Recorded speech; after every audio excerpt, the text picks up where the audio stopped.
The space station hung in the darkness between two worlds, its metal walls glowing with soft blue lights. Inside the main hall, beings from dozens of different planets worked together. Some had 4 arms, others had scales instead of skin. Few looked like walking crystals that sparkled when they moved. Lieutenant Jake Morrison stood near the big window that showed the stars outside. He was one of only 12 humans on the station. The rest were aliens who had been keeping peace in this part of space for hundreds of years. Jake was tall for a human with short brown hair and calm green eyes. He wore the dark blue uniform of the Terran Defense Corps, with small patches showing his rank. Jake watched as another ship came to dock with the station. This one belonged to the Zephyrians, a race of bird-like creatures with purple feathers and 3 eyes. They had been enemies with humans not too long ago, but now they were trying to work together. The peace was still new, and many aliens did not trust humans yet. Heavy footsteps made Jake turn around. Commander Vex Thule was walking toward him. The Caraxian was almost 8 feet tall and looked like a giant insect covered in black armor. He had 4 arms that moved in perfect rhythm as he walked. His head was shaped like a triangle with big yellow eyes that never seemed to blink. When he spoke, a small device on his chest changed his clicking sounds into words that Jake could understand. "Human Morrison," Vex Thule said, his voice sounding like metal scraping against stone. "I have been watching your kind since you joined our forces. You claim to be good fighters, but I see many problems with your design." Jake turned to face the alien commander fully. Around them, other beings started to notice the conversation. A group of snake-like solithans slithered closer, their bright red scales catching the light. Several crystal beings called Etherians also moved nearer, their bodies making soft ringing sounds as they walked. "What kind of problems?" Jake asked. His voice was steady and calm, even though he knew this conversation might not end well. Vex Thule's 4 arms moved as he talked, each one pointing to different parts of Jake's body. "You have only 2 arms instead of 4. Your bones break easily. Your reflexes are slow compared to most species. Your brain takes too long to make decisions in battle. Yet your leaders say humans are effective soldiers." More aliens gathered around them now. Jake could see Captain Lisa Chen watching from across the room. She was the leader of the human group on the station. Her face showed no emotion, but Jake knew she was ready to help if needed. Near her stood Sergeant Paul Rodriguez and Specialist Amy Parker, the other human soldiers on duty. "Every species has different strengths," Jake said.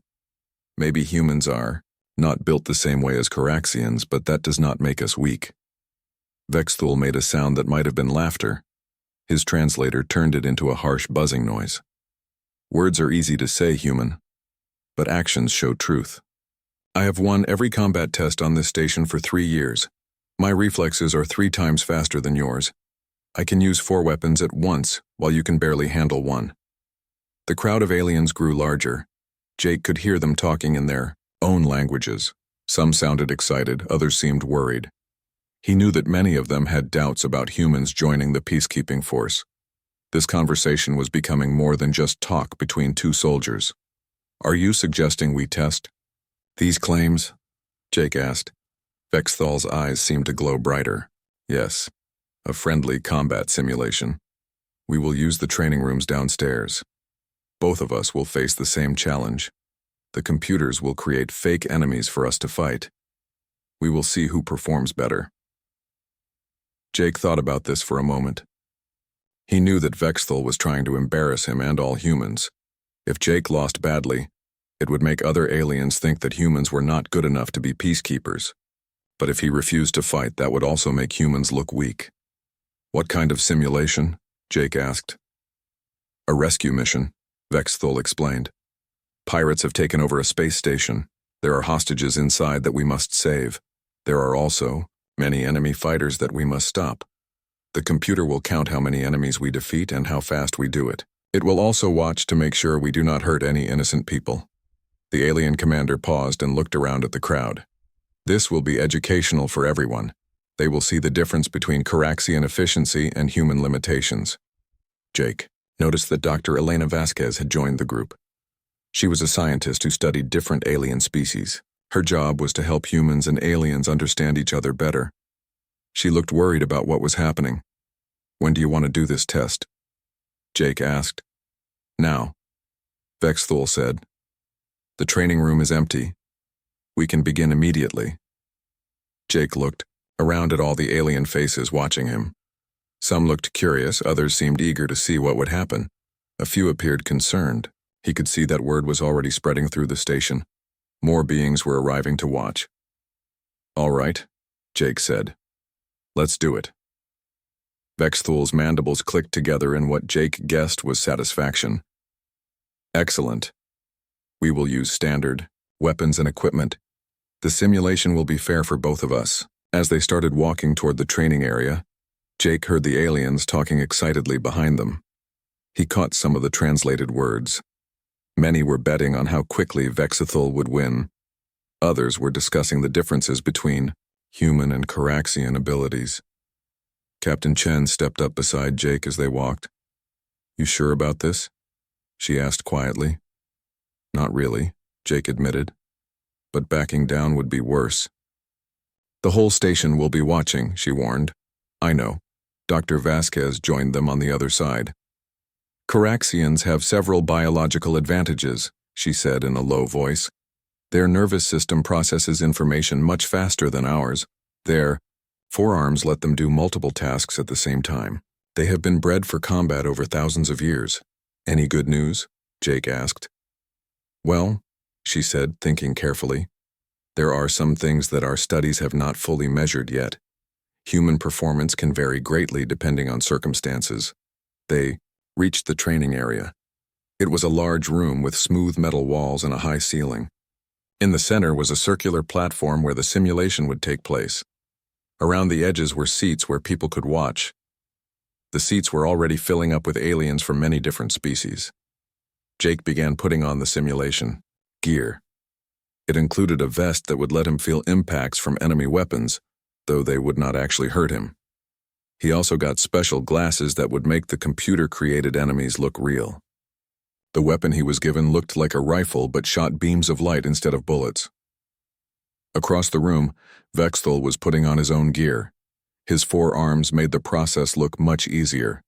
He moved with smooth, practiced motions that showed he had done this many times before. An announcement came over the speaker system. "Combat simulation will begin in 5 minutes. All observers, please take your seats." Jake checked his weapon and made sure his gear was working properly. He had trained in these simulators before, but never with so many people watching. Never with so much at stake for human reputation. "Ready, human?" Vexthul called from across the room. Jake took a deep breath and stepped onto the platform. Around them, the lights dimmed as the simulation system prepared to create their virtual battlefield. "Ready," Jake said. The simulation room filled with bright light as the computer began creating their virtual world. Jake felt the platform beneath his feet change texture, becoming rough like the metal floor of an old space station. The air around him grew thick with the smell of smoke and burning electronics. Red emergency lights began flashing on the walls. Through his special glasses, Jake could see corridors stretching out in 3 directions. The walls looked damaged, with scorch marks and holes where weapons had hit them. Somewhere in the distance, he could hear people screaming for help. The sound made his heart beat faster. Above them, the real aliens in the viewing seats watched quietly.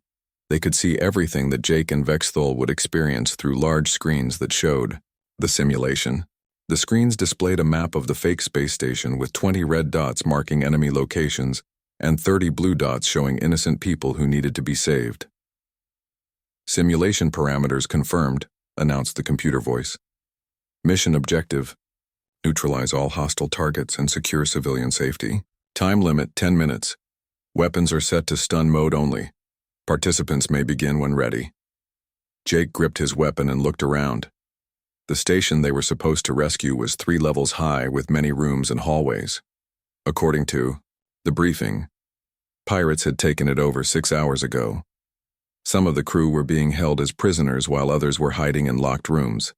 The pirates would shoot anyone who tried to stop them. On the other side of the starting area, Vexthul was checking his own equipment. The Caraxian had a weapon in each of his 4 hands. Jake noticed how smoothly he moved, switching between different types of weapons and testing their weight. Everything about Vexthul looked professional and practiced. "Are you prepared, human?" Vexthul asked. His translator made his voice sound confident, almost bored. "Ready," Jake replied. "Simulation commencing in 3, 2, 1. Begin." Immediately, both fighters moved in different directions. Vexthul went straight down the main corridor, moving with careful, measured steps. He held his weapons in a perfect formation, ready to shoot in any direction. His approach was exactly what Jake expected from a professional soldier: slow, safe, and thorough. Jake chose a different path. Instead of taking the obvious route, he moved toward a side passage that looked damaged. Part of the wall had been blown open, creating a shortcut to the upper levels. As he ran, he could hear the aliens in the viewing area talking about his choice. "Reckless," one of them said. "He should clear each room systematically like the Caraxian." "Humans always rush into danger," said another. "Their emotional responses override logical thinking." Jake ignored the comments and focused on the sounds around him. Years of training had taught him to listen for tiny details that others might miss. The way footsteps echoed differently when someone was hiding around a corner. The sound of breathing that was too controlled, showing someone was trying to stay quiet. The small click of a weapon being prepared to fire. He heard that click now, coming from a room just ahead. Jake pressed himself against the wall and listened more carefully. 2 people inside, both armed. One was near the door, the other by the window. Between them, he could hear someone crying softly, probably a hostage. Moving quickly, Jake rolled through the doorway and came up firing. His first shot hit the pirate by the door before the enemy could react. His second shot took down the one by the window. The whole fight lasted less than 3 seconds. 2 targets neutralized, the computer announced. 0 civilian casualties. In the viewing area, some of the aliens looked surprised. They had expected Jake to be more careful, to check the room slowly, like Vexthul was doing. But Jake was already moving to the next area. Meanwhile, Vexthul had cleared his first room using textbook tactics. He had thrown a small device inside to scan for enemies, waited for the results, then entered with perfect formation. He took down 3 pirates with precise shots, making sure each one was completely disabled before moving to the next target. 3 targets neutralized, the computer said. 0 civilian casualties. The scoreboard showed Vexthul ahead, but Jake was moving much faster through the station. He had already reached the 2nd level while Vexthul was still working through the ground floor rooms. Dr. Vasquez watched the screens with growing interest. "Look at his movement pattern," she said to Captain Chen. "He's not following standard procedures, but he's not making mistakes either." "What do you mean?" Chen asked. "Watch how he approaches each room. He's gathering information before he goes in, but not with equipment. He's using senses that most species don't rely on." On the screen, Jake was indeed doing something unusual. Before entering each new area, he would pause for just a moment. His head would tilt slightly as if he was listening to something the others could not hear. Then he would move with sudden, decisive action. Room after room, Jake's approach was the same. Quick assessment, rapid entry, precise shooting, immediate move to the next target. His score climbed steadily. 5 enemies down. 7. 9. Vexthul was also doing well, but his careful method meant he was progressing more slowly. Each room took him nearly twice as long to clear, even though he rarely missed a shot and never put civilians in danger. "Interesting," said Mediator Quintera, one of the oldest and wisest beings on the station. She had been watching peacekeeping operations for over 1,000 years. "The human appears to be using a different decision-making process entirely." "What do you mean, Mediator?" asked Commander Zethmok of the Crystal People. "Observe his timing," she replied. "He does not pause to analyze each situation the way we do. He seems to know what he will find before he finds it." The other aliens looked more closely at the screens. Jake had just cleared 2 more rooms in quick succession, bringing his total to 11 enemies defeated. Vexthul had 8, but his perfect technique meant 0 mistakes so far. "Perhaps he is simply guessing," suggested one of the snake-like solithans. Humans are known for taking dangerous risks, but as they watched, it became clear that Jake was not guessing. Every decision he made turned out to be correct. When he chose to go left instead of right, there were always more enemies in that direction. When he entered a room quickly instead of slowly, it was always because the enemies inside were about to escape or hurt their prisoners. Time was running out. The 10-minute limit was approaching, and there were still several pirates left to capture. Both Jake and Vexthul had reached the top level of the station, where the most dangerous enemies were waiting. Vexthul maintained his steady pace, clearing each room with military precision. His 4 arms worked together perfectly, covering all angles as he advanced. He was everything a professional soldier should be, careful, skilled, and effective. Jake moved like something else entirely. He flowed through the corridors like water, finding the easiest path downhill. His weapon seemed to fire almost before he aimed it, yet every shot hit its target. He ducked under attacks that had not been fired yet, stepped around obstacles that had not appeared yet, and always seemed to be exactly where he needed to be. "Impossible," whispered one of the viewing aliens. "His reaction time should not allow for such performance." "Unless," Dr. Vasquez said quietly, "he is not reacting, he is predicting." The final count was approaching. Jake had 17 enemies defeated with 2 minutes left on the clock. Vexthul had 14. Both of them were closing in on the last few targets, but Jake was moving with increasing speed, while Vexthul maintained his careful approach. In the viewing area, the aliens watched in growing amazement as the human soldiers seemed to become faster and more accurate with each passing minute. Whatever they had expected from this demonstration, this was not it. Jake moved through the upper level of the simulated station like he had been there before. His breathing was steady, and his heart rate had actually slowed down instead of speeding up. This surprised the medical sensors that were monitoring both fighters. Most beings got more stressed as combat continued, but Jake seemed to be getting calmer. In the viewing area, Dr. Vasquez pointed to the readouts on her screen. "Look at his vital signs," she said to the other observers. "His stress hormones are dropping. His brain activity is changing to a different pattern." "What does that mean?" asked Captain Chen. "I think he's entering what we call a flow state," Vasquez explained. "It's something that happens to humans under certain conditions. The conscious mind steps back and lets instinct take over." The aliens around them listened with interest. Most species relied heavily on conscious thought during combat. They made plans, analyzed situations, and chose their actions based on logic and training.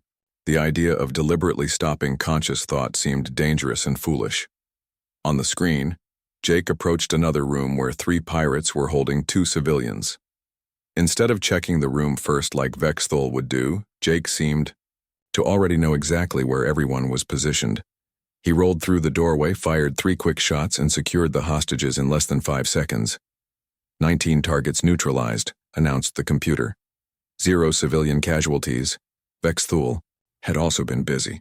His methodical approach had allowed him to clear several rooms without any mistakes or wasted shots. He now had 16 enemies defeated, and was working on his 17th. His technique was flawless, exactly as it had been taught in the military academies of his home world. But something strange was happening to Jake's performance. Instead of getting tired after 15 minutes of intense combat, he seemed to be getting better. His movements became smoother, his aim more precise, and his timing perfect. He was no longer thinking about what to do next. He was simply doing. The difference was most obvious in how they handled complex situations. When Vexthul encountered a room with multiple enemies and civilians mixed together, he would spend precious seconds identifying each target and planning his approach.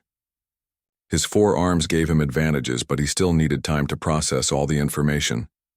Jake handled the same type of situation completely differently.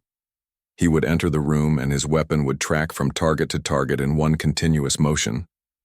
He never hesitated, never second-guessed himself, and never hit the wrong person. It was as if he could see the entire situation at once and respond to all of it simultaneously. "This should not be possible," muttered Commander Zethmach. His crystal body flashed different colors as he became more agitated. Human neural processing speed has been measured. It is not superior to other species. Maybe we measured the wrong thing, Dr. Vasquez replied. We tested how fast humans can think. But what if Jake is not thinking at all? The alien observers found this idea disturbing. How could someone fight effectively without thinking? It went against everything they understood about combat and survival, yet the evidence was right in front of them on the screens. Jake had found the main group of pirates on the top level. There were 5 of them in a large room, using 8 civilians as human shields. This was the most dangerous part of the simulation. One wrong move could result in innocent people getting hurt, which would end the test immediately. Vexthul reached a similar situation in another part of the station.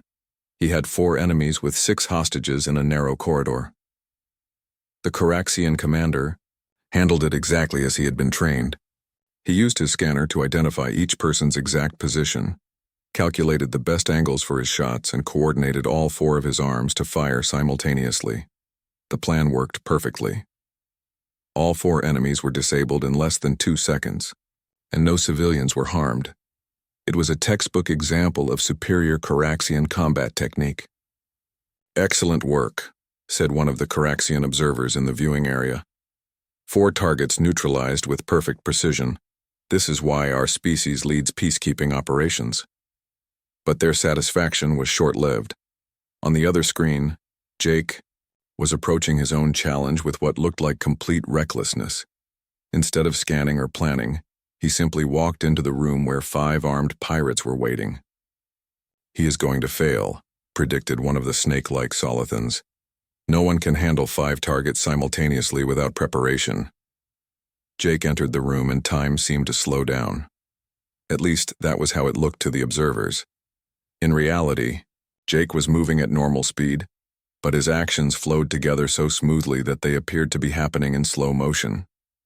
His first shot took down the pirate on the left before the enemy could raise his weapon. Jake was already moving as he fired, spinning to avoid return fire that had not started yet. His second shot hit the pirate on the right who was just beginning to aim. Jake dropped to one knee, letting a laser blast pass over his head, and fired his third shot at a target behind a civilian. The fourth pirate tried to use his hostage as a shield, but Jake had anticipated this. He fired at the ceiling above the enemy's head. Debris fell down, startling the pirate and causing him to step sideways. Jake's next shot hit him cleanly. The fifth pirate was the smartest. He had positioned himself behind 3 civilians, making it impossible to get a clear shot. But Jake did not try for a direct attack. Instead, he fired at a control panel on the wall. The panel exploded, creating a bright flash that temporarily blinded everyone in the room. In the confusion, Jake moved to a new position and fired his final shot. 20 targets neutralized, the computer announced. 0 civilian casualties. The viewing area fell completely silent. Even the constant humming and clicking sounds that aliens made when they talked had stopped. Everyone was staring at the screens, trying to understand what they had just witnessed. Jake's performance had been impossible according to everything they knew about human capabilities. He had moved faster than his reflexes should allow, made decisions quicker than his brain should process, and handled complex situations better than beings with superior physical abilities. How? Was all that Commander Vexthul could say when his translator caught up with his thoughts. In the viewing area, Dr. Vasquez was frantically checking her instruments. His brain scans show something I have never seen before, she announced. During that last engagement, his conscious mind was barely active. Most of his neural activity was in the older parts of the brain, the parts that handle instinct and survival. You mean he was not thinking? Asked Mediator Quintara. Not in the way we understand thinking, Vasquez replied. He was operating on pure pattern recognition and muscle memory. His brain was processing the environment and responding to it without conscious intervention. The final minute of the simulation had arrived. There were still several pirates left for Vexthul to handle, but Jake had already cleared his entire section of the station. The human soldier stood in the central command room, calmly checking his equipment while the computer confirmed that all hostiles in his area had been neutralized. Vexthul was still working, his forearms moving in perfect coordination as he cleared the last few rooms. His technique remained flawless, but he was running out of time. The 10-minute limit was approaching, and he still had 2 targets to eliminate. The final seconds counted down. Vexthul managed to defeat 1 more enemy, bringing his total to 18. But as the buzzer sounded to end the simulation, 1 pirate remained active in his section. "Simulation complete," announced the computer. "Human Morrison. 20 targets neutralized. 0 civilian casualties, time remaining. 2 minutes, 17 seconds. Caraxian Vexthul. 18 targets neutralized. 0 civilian casualties, time expired." The holographic environment faded away, leaving both fighters standing on the plain metal platform. Around them, the viewing area remained silent as hundreds of alien minds tried to process what they had witnessed. The silence in the viewing area stretched on for what felt like hours. Hundreds of alien eyes stared at the 2 figures standing on the simulation platform. Jake looked calm and relaxed, as if he had just finished a simple training exercise. Vexthul stood perfectly still, his forearms hanging at his sides, his yellow eyes fixed on the human who had just done something impossible. Commander Vexthul was the first to break the silence. His translator device clicked and hummed as it tried to process the sounds he was making. When words finally came out, they were slow and careful.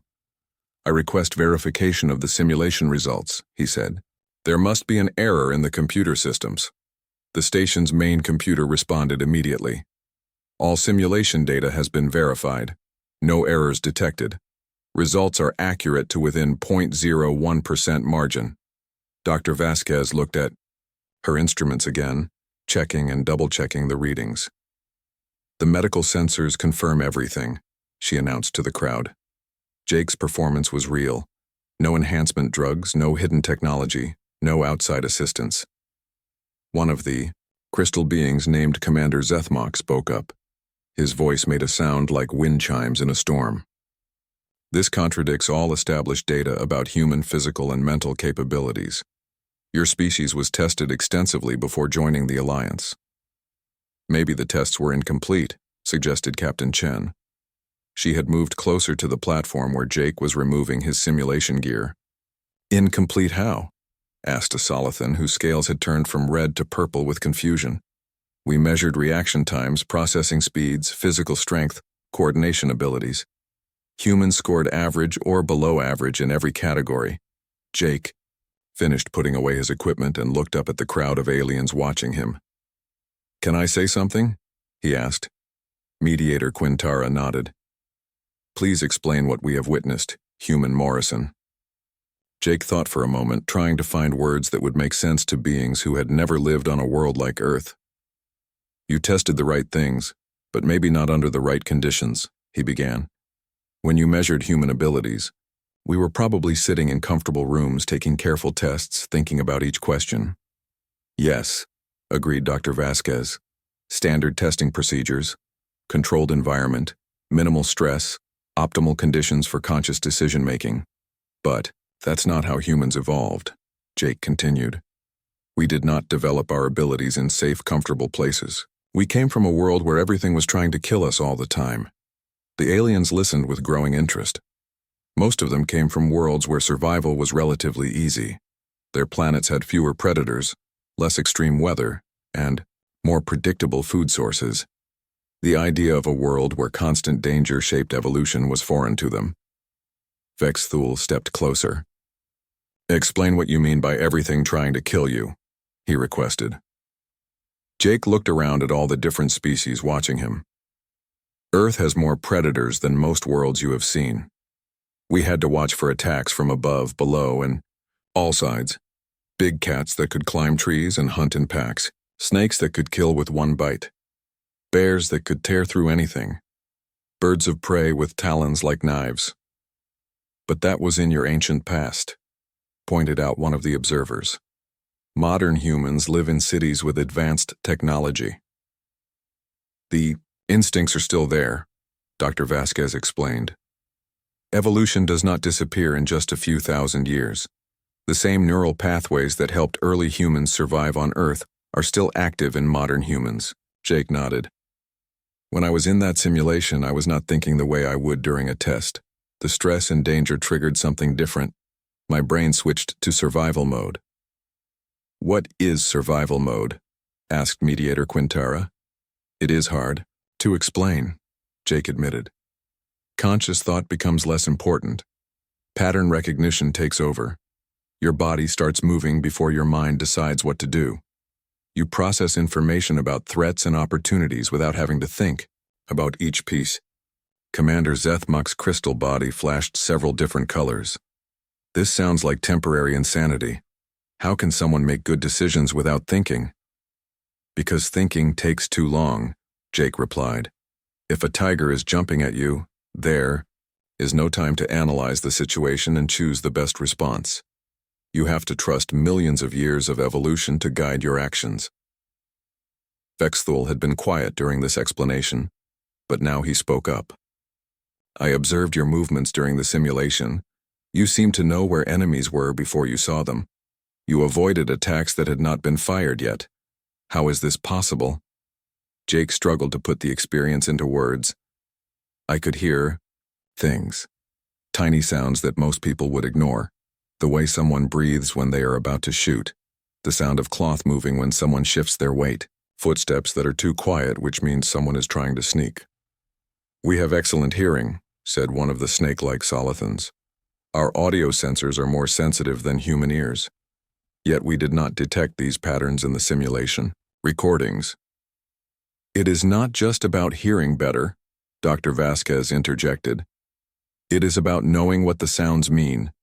Humans evolved to recognize very specific audio patterns that indicate danger. Other species might hear the same sounds but not understand their significance. The crowd of aliens buzzed with discussion.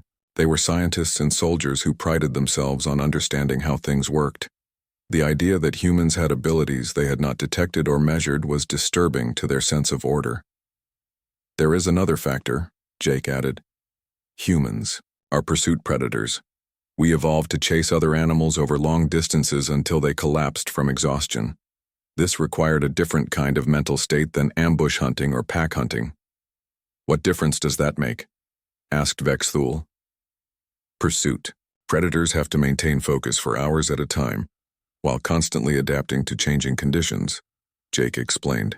The prey animal keeps changing direction, hiding, trying new escape routes. The predator has to anticipate these changes and respond instantly. Captain Chen stepped forward. What Jake is describing is flow state. It is well documented in human psychology. Athletes, musicians, and fighters can all access it under the right conditions. But this level of performance exceeds documented flow state capabilities, protested Dr. Vasquez.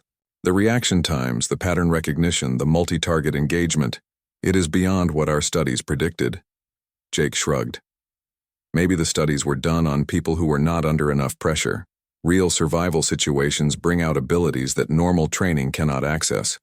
The aliens continued their discussions, but many of them kept staring at Jake as if he were some kind of puzzle they could not solve. The human looked completely ordinary. Average height, standard build, nothing obviously special about his equipment or training. Yet he had just outperformed one of the most skilled soldiers in the galaxy. I have a question, said Mediator Quintara. Is this ability common among humans? Can others of your species perform at this level? Jake thought about this carefully. Any human with proper training can learn to access flow state. Some are better at it than others, but the basic capability is there in all of us. We just need the right conditions to trigger it. The implications of this statement rippled through the crowd. If Jake's performance was not unique, if other humans could potentially match or exceed it, then everything they thought they knew about human capabilities was wrong. Vexthul stepped closer to Jake and extended one of his 4 hands. I withdraw my earlier assessment of human limitations, he said formally. I request permission to study your training methods. Jake shook the offered hand, noting how careful the Caraxian was with his grip strength. I would be happy to share what I know, he replied. Around them, the alien peacekeepers continued their intense discussions, trying to understand what this demonstration meant for the future of their organization. 3 hours later, the main conference room of the space station was packed with representatives from every species in the Alliance. Word about the demonstration had spread quickly through the entire station. What had started as a simple challenge between two soldiers had become something much more important. Jake sat at a round table in the center of the room, still wearing his blue Terran Defense Corps uniform. Around him sat the senior commanders and scientists from dozens of different worlds. The questions had been coming non-stop since the simulation ended. "Let me make sure I understand this correctly," said Admiral Kethvar, a tall being with purple skin and 6 arms who commanded the entire peacekeeping fleet. "You are telling us that humans can enter a mental state that allows them to perform beyond their measured capabilities?" "That is correct," replied Dr. Vasquez, who had spent the last few hours reviewing all the data from the simulation. "What we witnessed today was Jake accessing abilities that our standard tests never detected, because we were not testing under the right conditions." Commander Vexithul sat across from Jake, his yellow eyes focused intently on the human. "I have reviewed the recording 17 times, he said. "Your movement patterns showed no wasted motion. Every action flowed into the next one perfectly. This level of efficiency should not be possible without extensive practice in that exact scenario." "But I had never seen that particular scenario before," Jake pointed out. "The computer created it randomly when we started the simulation." "Exactly," said Dr. Vasquez. "That is what makes this so remarkable." Jake was not following a memorized plan. He was adapting in real time to completely new situations. A scientist from the Crystal People spoke up, her voice ringing like distant bells. "Our analysis shows that during the final phase of the simulation, Jake's conscious brain activity dropped to minimal levels. Most of his neural processing was happening in the primitive areas that control instinct and reflexes. It sounds like he was not really in control of his actions," observed a snake-like Solithan. "How can this be considered a reliable ability if the person cannot consciously direct it?" Jake leaned forward. "I was in control, just not the way you might expect. It is like the difference between driving a car on a familiar road versus driving in heavy traffic during a storm. In normal situations, you think about every turn and every decision. But in dangerous situations, you trust your training and instincts to guide you. The key insight," added Captain Chen, "is that humans evolved on what we call a death world. Our planet forced us to develop survival abilities that most species never needed." Admiral Kethvar made a gesture that indicated deep thought among his people. "We classified Earth as a moderate threat world based on our initial surveys. Are you suggesting our assessment was incorrect?" "Not incorrect, just incomplete, Doctor," Vasquez replied.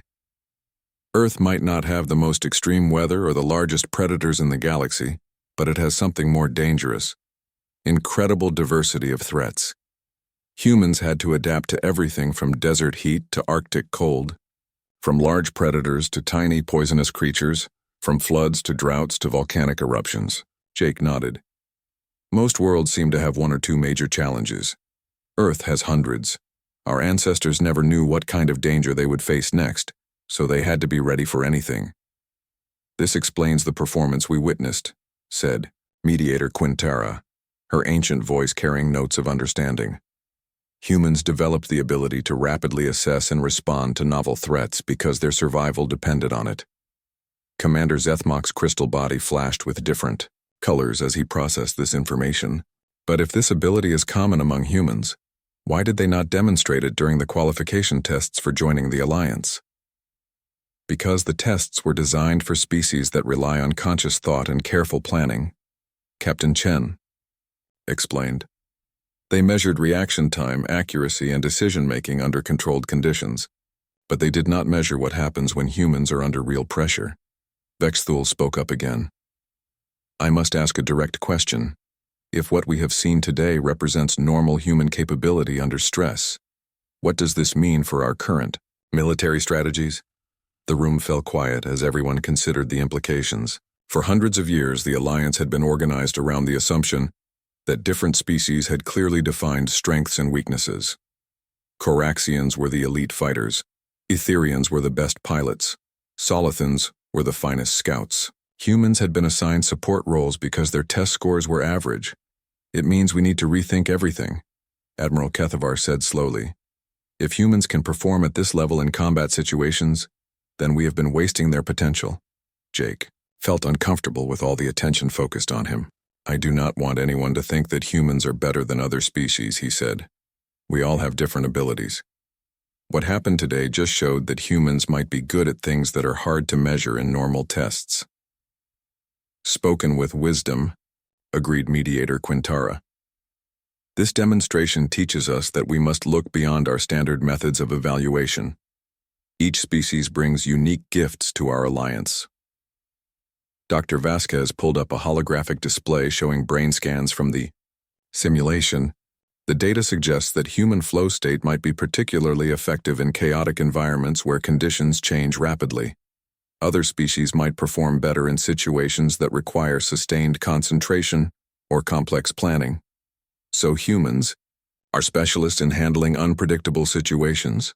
Asked one of the observers. It appears so, Vasquez replied, and that makes them very valuable for peacekeeping operations, which are almost always unpredictable. Commander Vex Thule stood up and walked over to where Jake was sitting. Human Morrison, I formally request that you work with my training staff to develop new simulation protocols.